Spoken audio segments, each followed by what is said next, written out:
You finally made it. The goals you once dreamed of are now part of your reality. You worked for it, sacrificed for it, earned it, and everyone around you says you should feel proud, fulfilled, complete. But you don't. Instead, there's this quiet emptiness inside you that success couldn't fill. You look at everything you've built, and it feels strangely hollow. You've achieved everything you thought would make you happy, yet somehow you still feel lost. You're not broken, you're burned out. And burnout doesn't just drain your energy, it drains your sense of meaning. The modern world has conditioned us to believe that the formula for happiness is achievement. Study hard, work harder, win more, climb higher, and fulfillment will follow. But no one tells you what happens when you finally arrive and realize the view isn't what you expected. Burnout isn't always exhaustion. Sometimes it's emotional emptiness disguised as success. It's when you've given everything to your goals and have nothing left for yourself. At first, burnout feels like being tired, but as it deepens, it becomes something more invisible, an erosion of joy. You start going through the motions. You smile in conversations, celebrate milestones, but inside, everything feels muted. The things that used to excite you now barely register. You've achieved what others envy, but you can't even enjoy it. That's not depression. That's disconnection. Burnout separates you from yourself. It teaches you to live for external validation, to define your worth by your output and your identity by your achievements. You stop asking, "What do I want?" and start asking, "What do people expect from me?" Every win feels temporary because it depends on applause that fades too quickly. And when the noise dies down, what's left is silence.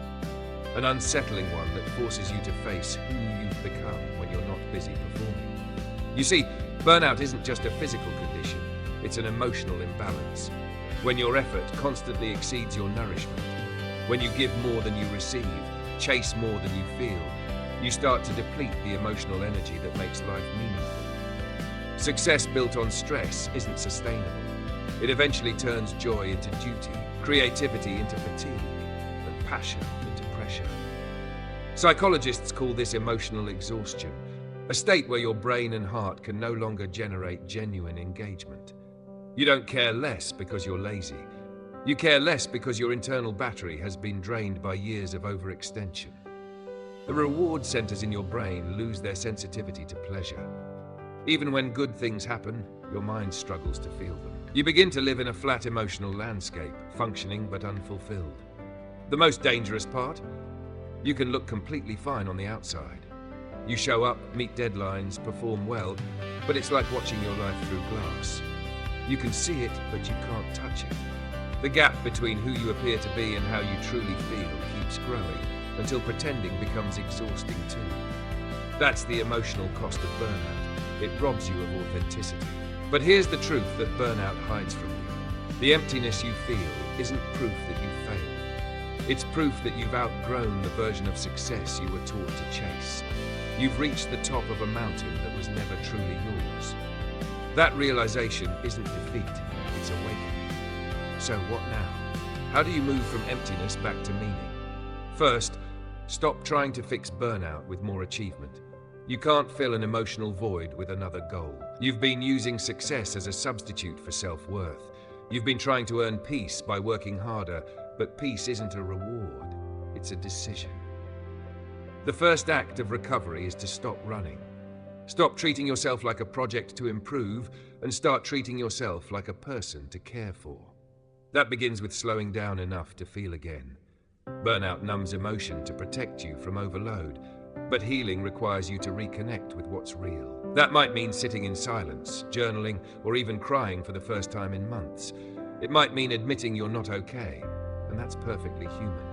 You can't rebuild authenticity without honesty.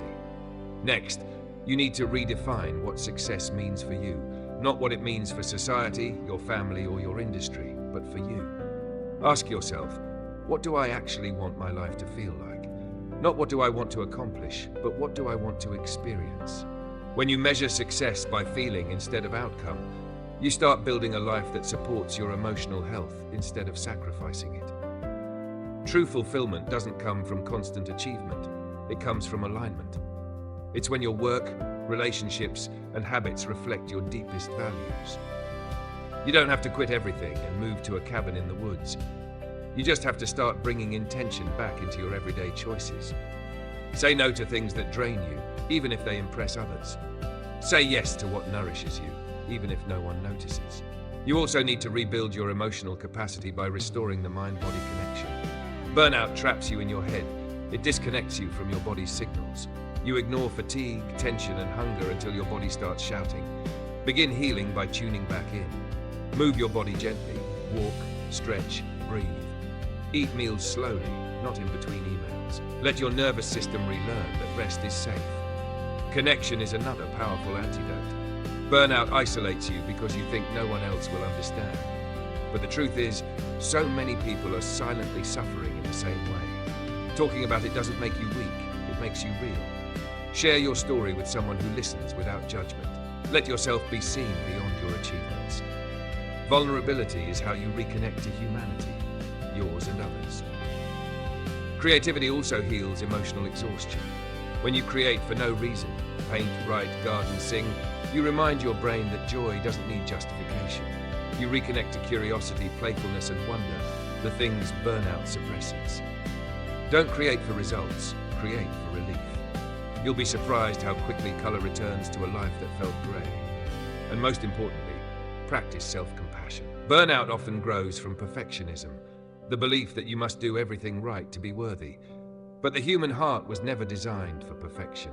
It was designed for progress. Forgive yourself for pushing too hard, for missing signs, for ignoring your needs. You are surviving in a system that rewards overwork and punishes stillness. Choosing to heal is already rebellion. Recovery isn't linear. Some days you'll feel hopeful, other days you'll slip back into old patterns. That's okay. Healing takes time because burnout didn't happen overnight. It built up over years of neglecting your emotional self. The goal isn't to go back to who you were before burnout. It's to grow into someone wiser, calmer, and more connected than before.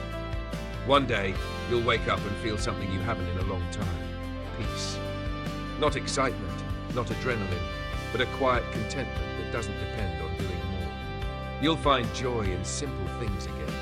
The warmth of sunlight, the sound of laughter, the taste of coffee. You'll realize that happiness was never missing from your life. It was just buried beneath the noise. The emptiness you feel now isn't a sign that life has lost meaning. It's a signal that you're ready to build a new kind of meaning, one that doesn't drain you, but sustains you. You've already proven you can succeed.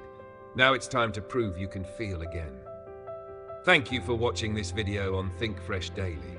If this message helped you see burnout from a new perspective, please like this video, share it with someone who needs it, and follow the channel for more reflections on how to live with peace, balance, and purpose in a world that never stops demanding more.